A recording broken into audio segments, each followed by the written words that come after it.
اگر یقین ہے کہ اللہ تعالیٰ ہمیں رزق دینے والا ہے تو یہ بندہ پھر جھوٹ بول کر کیوں کمائے گا، ملاوٹ کیوں کرے گا، دھوکہ کیوں دے گا؟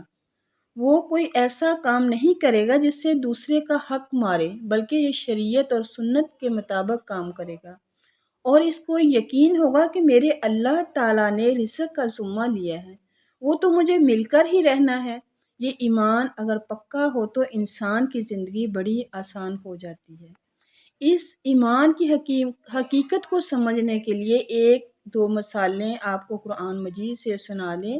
توجہ سے سنیں۔ حضرت موسیٰ علیہ السلام فرعون کے جادوگروں کے سامنے کھڑے ہیں۔ جادوگروں نے زمین پر رسیاں ڈالی ہیں۔ خیلوا الیہ من سحرہم انہا تسعی، سورۃ طٰہٰ آیت 66۔ اب وہ جادو کی وجہ سے یوں لگیں جیسے وہ سانپ ہیں اور چل رہے ہیں۔ اب ایسی صورت میں انسان اپنی عقل سے سوچے مجھے کیا کرنا چاہیے۔ عقل کہتی ہے آپ کے ہاتھ میں ایک عصا ہے، ڈنڈا ہے، آپ ڈنڈے کو مضبوطی سے پکڑیں۔ جو سانپ آپ کے قریب آئے آپ اسے ڈنڈا ماریں تاکہ وہ سانپ مر جائے، مگر خیال رکھنا وہ ڈنڈا چھوٹنے بھی نہ پائے اور ٹوٹنے بھی نہ پائے، اس لیے کہ اگر آپ کے ہاتھ خالی ہو گئے تو سانپ آپ کو ڈس لیں گے۔ یہ عقل کہتی ہے۔ حضرت موسیٰ علیہ السلام نے اللہ رب العزت کی طرف توجہ کی، اوپر سے پیغام آ گیا، اے میرے پیارے موسیٰ علیہ السلام، آپ اپنے عصا کو زمین پر ڈال دیجئے۔ اب یہ خبر سن کر عقل چیختی چلاتی ہے، شور مچاتی ہے، کہتی ہے کہ یہ تو امیر کا آخری سہارا تھا، آخری کرن تھی، تم نے اگر عصا ہی زمین پر پھینک دیا تو خالی ہاتھ تمہارا کیا بنے گا؟ آپ رب العزت کے پیغمبر تھے، آپ نے وہی کیا جو رب العزت کا حکم تھا۔ اب جیسے ہی انہوں نے عصا زمین پر ڈالا وہ اژدہا بن گیا۔ اب جتنے سانپ تھے اس نے ان کو کھا لیا، اور اللہ تعالیٰ نے حضرت موسیٰ علیہ السلام کو کامیاب فرما دیا۔ تو کامیابی نظر کے راستے میں نہ تھی، کامیابی خبر کے راستے میں تھی۔ خبر کہتے ہیں جو اللہ رب العزت کی طرف سے وحی آ گئی، حکم آ گیا، اس میں کامیابی ہوتی ہے۔ اب آگے دیکھیے، حضرت موسیٰ علیہ السلام اپنی قوم کے ہمراہ دریائے نیل کے کنارے کھڑے ہیں۔ پیچھے سے فرعون اور اپنے لشکر کو لے کر پہنچ گیا۔ کہا موسیٰ علیہ السلام کے ساتھیوں نے کہ اب ہم ڈر لیے گئے۔ انہیں ایک یقین بری آواز آئی، ہرگز نہیں، میرا رب میرے ساتھ ہے، وہ ضرور میری رہنمائی فرمائے گا۔ چنانچہ ایسے وقت میں عقل سے سوچیں کہ کیا کریں، تو عقل صاحبہ کہے گی کہ اپنے ڈنڈے کو مضبوطی سے پکڑو، تمہارے آگے ہے پانی کا دریا اور تمہارے پیچھے ہے انسانوں کا دریا، درمیان میں سینڈوچ بن چکے ہو، فرعون آ رہا ہے، لہٰذا تم ڈنڈے کو پکڑو اور اس کا مقابلہ کرو، اور یاد رکھنا کہ ڈنڈے کے ساتھ فرعون کو مارنے کی کوشش کرنا تاکہ وہ مرے اور تمہاری جان چھوٹے۔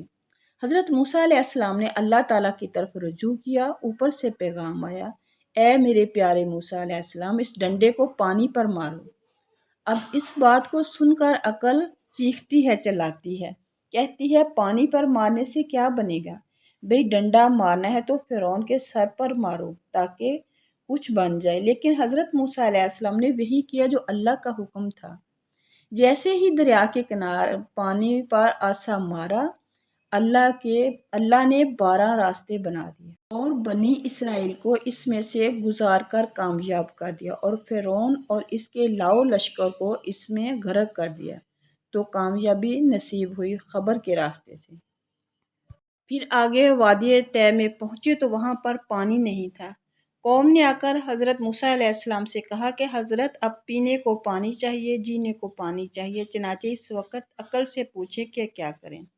عقل کہتی ہے کہ آپ کے ہاتھ میں تو عصا ہے، اس ڈنڈے سے زمین کو کھودنا شروع کر دیں، حتیٰ کہ ایک گڑھا بن جائے، کنواں بن جائے، اس کے اندر سے پانی نکل آئے گا، مگر یاد رکھنا گڑھا کھودتے ہوئے یہ عصا ٹوٹنے نہ پائے، ٹوٹ گیا تو تمہارے پاس کچھ بھی نہیں۔ حضرت موسیٰ علیہ السلام نے اللہ تعالیٰ کی طرف رجوع کیا، اللہ کی طرف سے پیغام آیا، اے میرے پیارے موسیٰ علیہ السلام، اس عصا کو پتھر پر مارو۔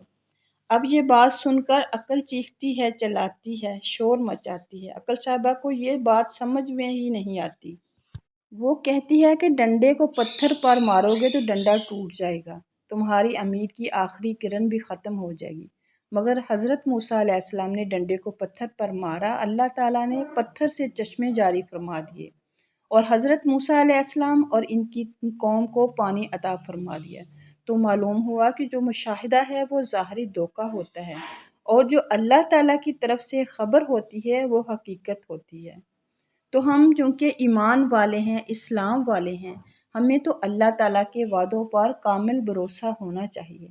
ہمیں ذرا بھی اس راستے سے نہیں ہٹنا چاہیے۔ 100% کامل یقین ہو کہ شریعت پر عمل کرنے میں ہمارا فائدہ اور شریعت سے ہٹنے میں ہمارا نقصان ہے۔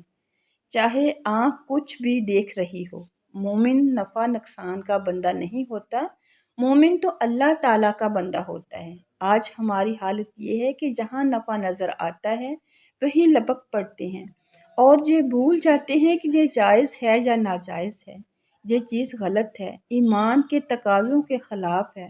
ہمیں چاہیے کہ ہم اللہ رب العزت کے احکام کے مطابق زندگی گزاریں۔ اس میں دنیا کی بھی کامیابی اور آخرت کی بھی کامیابی ہے۔ آج ہمیں دفتر سے ملنے کا یقین ہے، ذرائع سے ملنے کا یقین ہے، تجارت سے ملنے کا یقین ہے، لیکن اللہ رب العزت کی ذات سے رزق ملنے کا یقین نہیں ہوتا۔ اے اللہ، ہمیں اپنے وعدوں پر کامل یقین کرنے والا مومن بنا دے۔ اے اللہ، ہمیں سچا پکا مسلمان بنا دے۔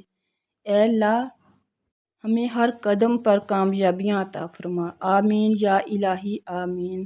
وآخر دعوانا ان الحمد للہ رب العالمین۔ السلام علیکم ورحمۃ اللہ وبرکاتہ۔